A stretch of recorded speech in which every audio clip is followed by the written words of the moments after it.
Doctor Baba Saheb Ambedkar open university.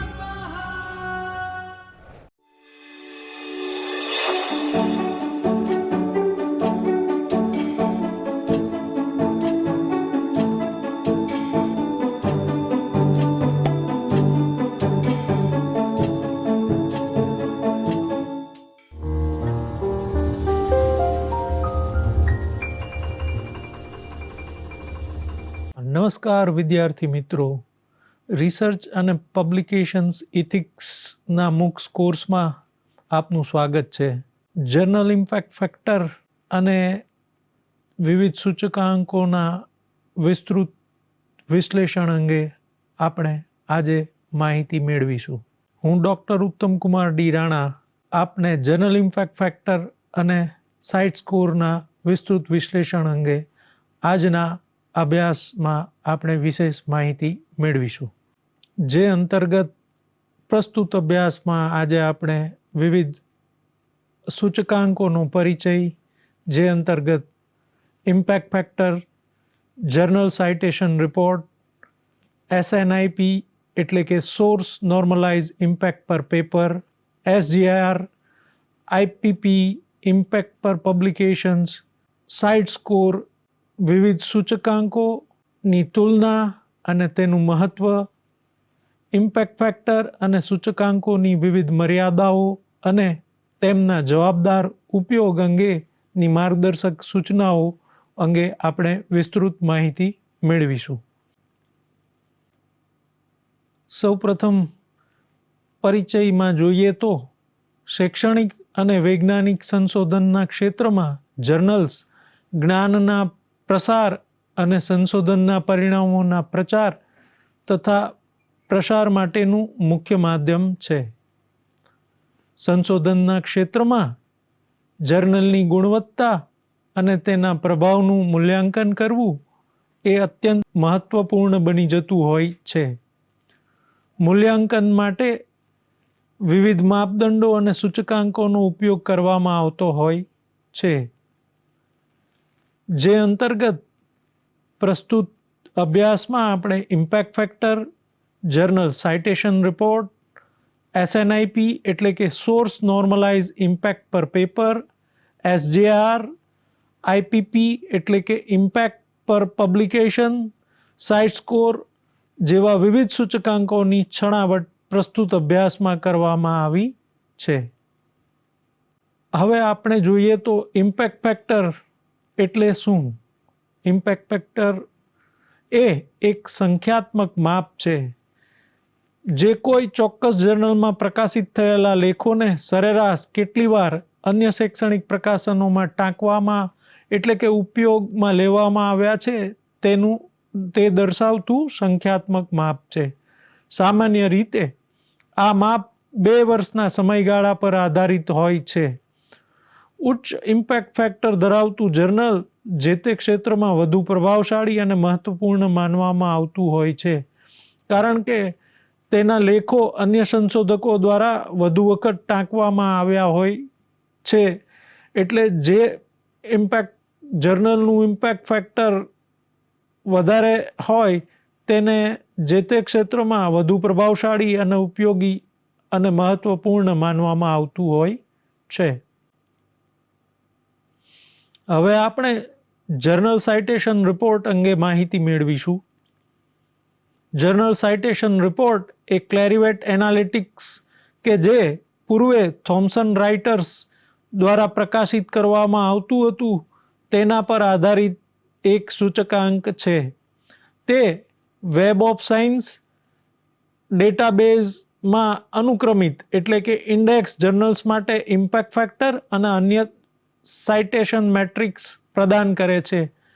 Journal impact ફેક્ટરની formula એટલે કે journal impact factor કેવી રીતે ગણવામાં આવે છે, એની ગણતરી કેવી રીતે કરવામાં આવે છે તે જોઈએ તો total numbers of times articles were cited during these 2 previous years તેમજ total number of citable articles in the journal duration those 2 years એ બંનેનો ગુણોત્તર એનું સંખ્યાત્મક માપ એ જે તે જર્નલનો ઇમ્પેક્ટ ફેક્ટર ગણવામાં આવે છે.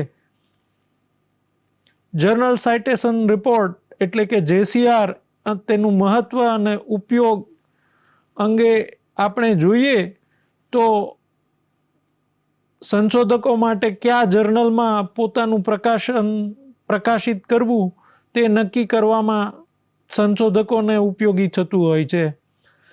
વિવિધ સંસ્થાઓ સંશોધકના પ્રદર્શનનું મૂલ્યાંકન કરવા અને તેમના નિમણૂક અને બઢતીના નિર્ણયો કરવા માટે પણ JCR ઉપયોગી થતું હોય છે.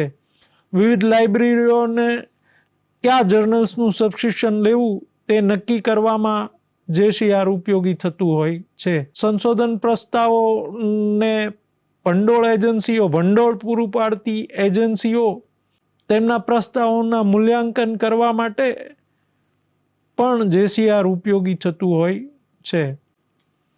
જેવી રીતે દરેક વસ્તુઓના ફાયદા હોય છે તેવી જ રીતે તેઓની મર્યાદાઓ પણ હોય છે. જર્નલ સાઇટેશન રિપોર્ટની પણ અમુક મર્યાદાઓ હોય છે, તે આપણે વિગતવાર સમજીશું. વિષય ક્ષેત્ર પર નિર્ભરતા. જુદા જુદા વિષય ક્ષેત્રોમાં સાઇટેશનની પ્રથાઓ અલગ અલગ હોય છે. ઉદાહરણ તરીકે તબીબી વિજ્ઞાનના જર્નલ્સનું ઇમ્પેક્ટ ફેક્ટર ગણિત અથવા માનવ વિદ્યાના જર્નલ્સ કરતાં ઘણું ઊંચું હોઈ શકે છે. આથી જુદા જુદા ક્ષેત્રોના જર્નલ્સની સીધી સરખામણી કરવી યોગ્ય રહેતી નથી. સ્વ સાઇટેશન એટલે કે સેલ્ફ સાઇટેશન જર્નલના સંપાદકો અથવા લેખકો દ્વારા પોતાના જર્નલના લેખોને વધુ ટાંકવાથી ઇમ્પેક્ટ ફેક્ટર કૃત્રિમ રીતે વધી શકતું હોય છે. સાઇટેશન સ્ટેકિંગ અમુક જર્નલ્સ વચ્ચે પરસ્પર સાઇટેશન વધારવાનો પ્રયાસ થતો હોય છે. Journal citation report. સમીક્ષા લેખો મૂળ સંશોધન લેખો કરતાં વધુ સાઇટેશન મેળવતા હોય છે. તેથી જે જર્નલ્સ વધુ સમીક્ષા લેખો પ્રકાશિત કરે છે તેમનું ઇમ્પેક્ટ ફેક્ટર ઊંચું હોઈ શકે છે. માત્ર VOSમાં અનુક્રમિત જર્નલ્સ. JCR ફક્ત વેબ ઓફ સાયન્સમાં સમાવિષ્ટ જર્નલને જ આવરી લે છે, જે ઘણા પ્રાદેશિક અથવા નવા જર્નલ્સને બાકાત રાખી શકે છે. ટૂંકા ગાળાનું માપ. 2 વર્ષનો સમયગાળો કેટલાક ક્ષેત્રો માટે ખૂબ જ ટૂંકો હોઈ શકે છે, જ્યાં સંશોધનનો પ્રભાવ દેખાતા વધુ સમય લાગે છે. એવા ક્ષેત્રોમાં JCRની મર્યાદા હોય છે. હવે આપણે SNIP એટલે કે સોર્સ નોર્મલાઇઝ ઇમ્પેક્ટ પર પેપર અંગે વિશેષ માહિતી મેળવીશું. SNIP એ પ્રોફેસર હેન્ક વુડ દ્વારા CWTS એટલે કે centre for science and technology studies કે જે લીડન યુનિવર્સિટીમાં વિકસાવવામાં આવેલો એક સૂચકાંક છે. તે એલ્સવેરના સ્કોપસ ડેટાબેઝ દ્વારા પ્રદાન કરવામાં આવે છે. SNIP જર્નલના વિષય ક્ષેત્રમાં સાઇટેશનની સંભવિતતાને ધ્યાનમાં લઈને ગણતરી કરે છે. તેની ગણતરી જર્નલના સાઇટેશન કાઉન્ટ પ્રતિ પેપર અને તેના વિષય ક્ષેત્રમાં સાઇટેશન પોટેન્શિયલના ગુણોત્તર તરીકે થાય છે. SNIPની ગણતરી સામાન્ય રીતે જર્નલનું રો ઇમ્પેક્ટ પર પેપર અને તેના વિષય ક્ષેત્રનું નોર્મલાઇઝ સાઇટેશન પોટેન્શિયલનો ગુણોત્તર રૂપે જોવામાં આવે છે. જુદા જુદા વિષય ક્ષેત્રોના જર્નલ્સ વચ્ચે વધુ વ્યાજબી સરખામણી કરવાની મંજૂરી આપે છે. દાખલા તરીકે જો કોઈ વિષય ક્ષેત્રમાં સરેરાશ ઓછા સાઇટેશન મળતા હોય તો તે ક્ષેત્રના જર્નલને ઓછા સાઇટેશન માટે SNIP પુરસ્કાર આપતી હોય છે. SNIPના ફાયદાઓ જોઈએ તો ક્ષેત્ર સામાન્યકરણ. જુદા જુદા વિષય ક્ષેત્રોમાં સાઇટેશન દરમાં રહેલા તફાવતને તે સમાયોજિત કરે છે, જેનાથી વિવિધ ક્ષેત્રોના જર્નલ્સની તુલના વધુ અર્થપૂર્ણ બનતી હોય છે. વ્યાપક coverage. SNIP A web of science પર આધારિત છે. સાયન્સ કરતાં વધુ જર્નલ્સને આવરી લેતી હોય છે. SNIP એ જે વેબ ઓફ સાયન્સ કરતાં વધુ જર્નલ્સને આવરી લે છે. સ્થિરતા. તે સામાન્ય રીતે 3 વર્ષના પ્રકાશન સમયગાળાનો ઉપયોગ કરે છે અને તેની ગણતરી આપે છે. 1 વર્ષના સાઇટેશન વિન્ડોનો ઉપયોગ કરે છે. SNIPની મર્યાદાઓ જોઈએ તો ગણતરીની પદ્ધતિ થોડી જટિલ જણાય છે. ઇમ્પેક્ટ ફેક્ટર જેટલું વ્યાપકપણે જાણીતું કે ઉપયોગમાં લેવાતું નથી. આ તેની મર્યાદાઓ છે.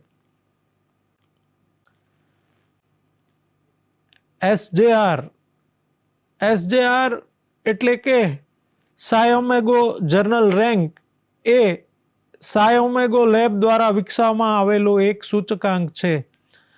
SJR જે સ્કોપસ ડેટાબેઝના ડેટાનો ઉપયોગ કરી અને પોતાના પરિણામો આપે છે. તે ગૂગલના પેજ રેન્ક અલ્ગોરિધમથી પ્રેરિત છે. SJRની ગણતરી અને વિશેષતાઓને જોઈએ તો તે જર્નલના કદ એટલે કે પ્રકાશિત લેખોની સંખ્યા અને પ્રાપ્ત થયેલા સાઇટેશનની પ્રતિષ્ઠા બંનેને ધ્યાનમાં લઈને પોતાની ગણતરીઓ આપે છે. તેનો અર્થ એ છે કે ઉચ્ચ SJR ધરાવતા જર્નલમાંથી મળેલું સાઇટેશન નીચા SJR ધરાવતા જર્નલમાંથી મળેલા સાઇટેશન કરતાં વધુ મૂલ્યવાન ગણાતું હોય છે. આ એક પુનરાવર્તિત પ્રક્રિયા દ્વારા ગણવામાં આવતું હોય છે. SJR ફક્ત સાઇટેશનની સંખ્યા જ નહીં પરંતુ સાઇટેશનની ગુણવત્તા અને પ્રતિષ્ઠા બંનેને ધ્યાનમાં લે છે. તેથી તે વધુ મહત્વપૂર્ણ બની જતું હોય છે. SJRના ફાયદાઓ જોઈએ તો તે સાઇટેશનની ગુણવત્તાને લક્ષમાં લે છે. તે સાઇટેશન આપનાર જર્નલની પ્રતિષ્ઠાને પણ મહત્વ આપે છે. એટલે કે તે જર્નલમાં કોણે ટાંક્યું છે તે પ્રશ્નનો જવાબ આપે છે. ક્ષેત્ર સ્વતંત્રતા SJR પણ ક્ષેત્રીય તફાવતને અમુક અંશે સરભર કરવાનો પ્રયાસ કરતું હોય છે. મફત ઉપલબ્ધતા સાયોમેગો જર્નલ અને કન્ટ્રી રેન્ક પોર્ટલ પર SJRના મૂલ્યો નિઃશુલ્ક એટલે કે મફતમાં ઉપલબ્ધ થતા હોય છે. વ્યાપક કવરેજ સ્કોપસ આધારિત હોવાથી વિશાળ શ્રેણીના જર્નલ્સને પોતાનામાં આવરી લે છે. SJRની મર્યાદાઓ તે હજુ પણ પરોક્ષ રીતે સાઇટેશનની સંખ્યા પર આધાર રાખે છે. તેની ગણતરી થોડી જટિલ છે અને તે ઇમ્પેક્ટ ફેક્ટર જેટલો સાહજિક નથી. આ તેની મર્યાદાઓ છે. ઇમ્પેક્ટ પર પબ્લિકેશન્સ એટલે કે IPP. ઇમ્પેક્ટ પર પબ્લિકેશન પણ CWTS લીડ એન્ડ રેન્કિંગ દ્વારા પ્રદાન કરવામાં આવતો એક મહત્વપૂર્ણ સૂચકાંક છે. તે વેબ ઓફ સાયન્સ ડેટાબેઝ પર આધારિત છે. IPPની ગણતરી અને વિશેષતાઓ અંગે આપણે જોઈએ તો IPP એ 3 વર્ષના પ્રકાશન સમયગાળામાં પ્રકાશિત થયેલા લેખોને ચોક્કસ વર્ષમાં મળેલા સરેરાશ સાઇટેશનની ગણતરી કરે છે. IPP બરાબર એની ગણતરીને જોઈએ તો ચોક્કસ વર્ષમાં મળેલા સાઇટેશન અને પહેલાના X વર્ષોમાં પ્રકાશિત લેખોની સંખ્યા એ બંનેના ગુણોત્તર દ્વારા મળતી સંખ્યા એ IPPની સંખ્યા છે. IPPની ગણતરી JCRના ઇમ્પેક્ટ ફેક્ટર જેવી જ છે પરંતુ તેમાં કેટલાક તફાવતો છે જેમ કે સાઇટેશન વિન્ડો અને ડોક્યુમેન્ટેશન પ્રકારોની ગણતરી. IPPના ફાયદાઓ અંગે આપણે જોઈએ તો પારદર્શિતા CWTS તેની પદ્ધતિઓ વિશે વિગતવાર માહિતી પ્રદાન કરતી હોય છે. વૈકલ્પિક માપ JCR ઇમ્પેક્ટ ફેક્ટરનો વિકલ્પ પૂરો પાડે છે. ખાસ કરીને જ્યારે લાંબા સમયગાળાના પ્રભાવનું મૂલ્યાંકન કરવાનું હોય છે ત્યારે IPP એ ઘણું ઉપયોગી સાબિત થતું હોય છે. ક્ષેત્ર નોર્મલાઇઝ સંસ્કરણો CWTS ક્ષેત્ર નોર્મલાઇઝ સૂચકાંકો પણ પ્રદાન કરે છે. દાખલા તરીકે mean normalise citation score MNCS તેનું ઉદાહરણ છે. IPPની મર્યાદાઓ જોઈએ તો JCR ઇમ્પેક્ટ ફેક્ટર અથવા SJR કે SNIP જેટલું વ્યાપકપણે ઉપયોગમાં લેવાતું નથી. વેબ ઓફ સાયન્સ ડેટાબેઝ પર નિર્ભરતા તેની કવરેજને મર્યાદિત કરતા જોવા મળે છે. હવે આપણે સાઇટ સ્કોર અંગે માહિતી મેળવીશું.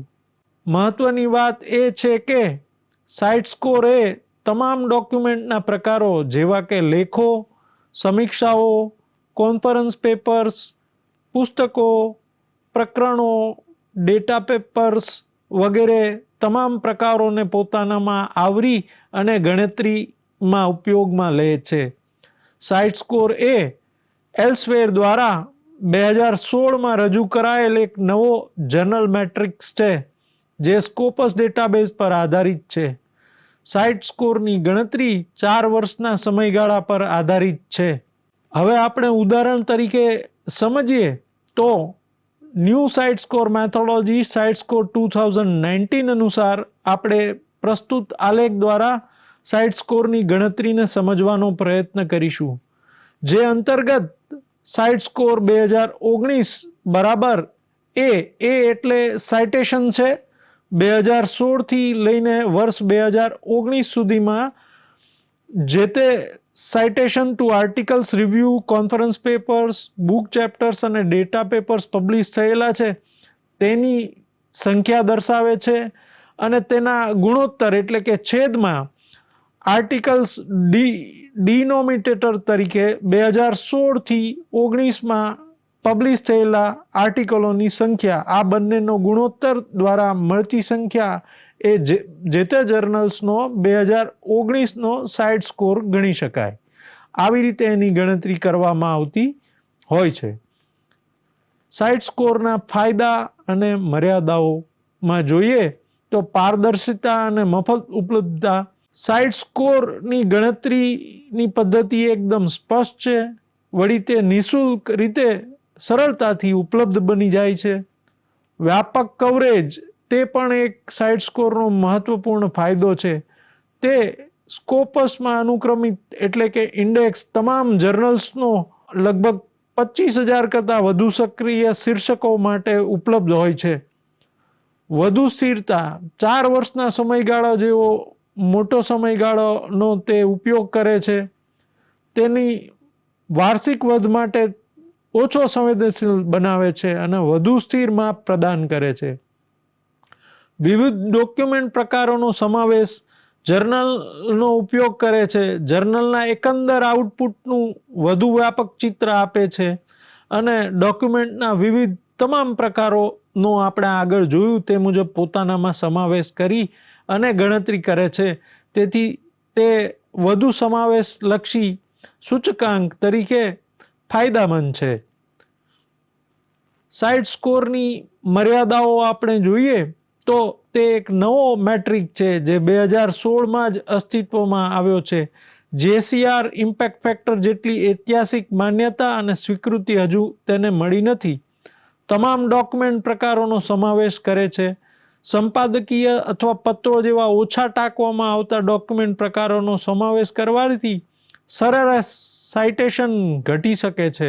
હવે આપણે વિવિધ સૂચકાંકોની તુલના અને તેમનું મહત્વ જોઈશું. લેફ્ટ કોલમમાં જોઈએ તો સૂચકાંક JCR ઇમ્પેક્ટ ફેક્ટરની વાત કરીએ તો JCR impact factor A web of science database પર આધારિત છે. તેની ગણતરીનો સમયગાળો સામાન્ય રીતે 2 વર્ષનો હોય છે.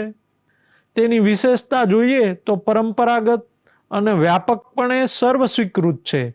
અત્યારે વધુ ઉપયોગમાં લેવાતો સૂચકાંક JCR છે. SNIP એ સ્કોપસ ડેટાબેઝ પર આધારિત છે.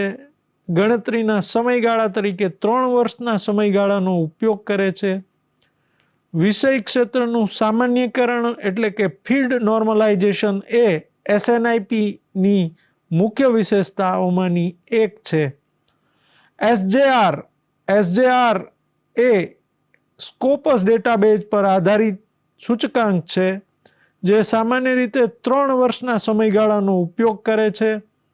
સાઇટેશનની પ્રતિષ્ઠા એટલે કે પ્રેસ્ટીજ ઓફ સાઇટિંગ જર્નલને ધ્યાનમાં લે એ તેની મુખ્ય વિશેષતા છે. IPP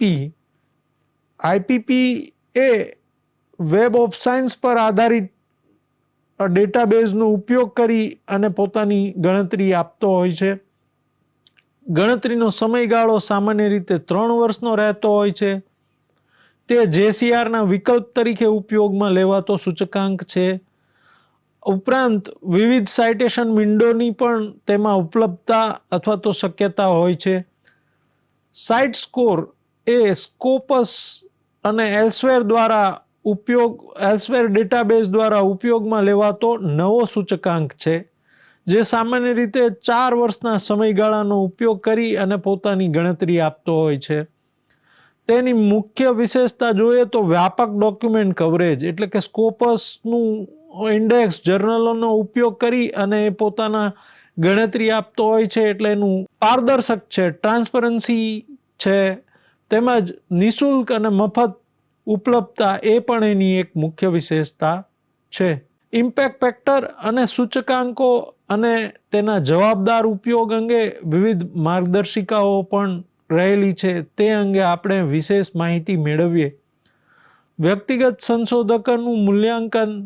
જર્નલનો ઇમ્પેક્ટ ફેક્ટર તે જર્નલમાં પ્રકાશિત થયેલા કોઈ ચોક્કસ લેખની ગુણવત્તા અથવા પ્રભાવનું સીધું માપ દર્શાવતો નથી. આથી ઉચ્ચ ઇમ્પેક્ટ ફેક્ટરવાળા જર્નલમાં પણ ઓછા ટાંકવામાં આવતા લેખો હોઈ શકે છે અને તેનાથી વિપરીત પણ બનતું જોવા મળે છે. સંશોધનની ગુણવત્તા.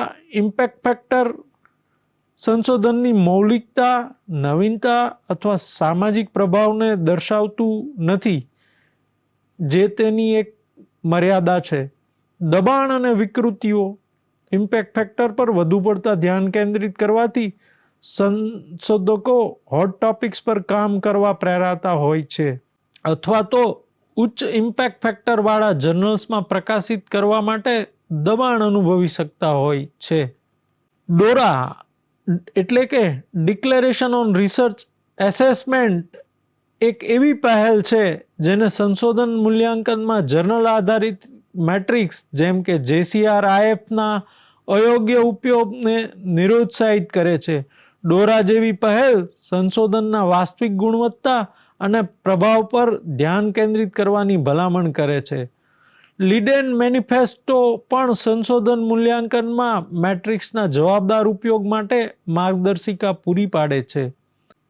પ્રસ્તુત વિડીયોમાં આપણે વિવિધ સૂચકાંકો, ઇમ્પેક્ટ ફેક્ટર અને વિવિધ સૂચકાંકો અંગે વિગતવાર માહિતી મેળવી. હવે પછી આપણે નવા વિડીયોમાં ફરી પાછા મળીશું. ત્યાં સુધી મને રજા આપો. Thank you.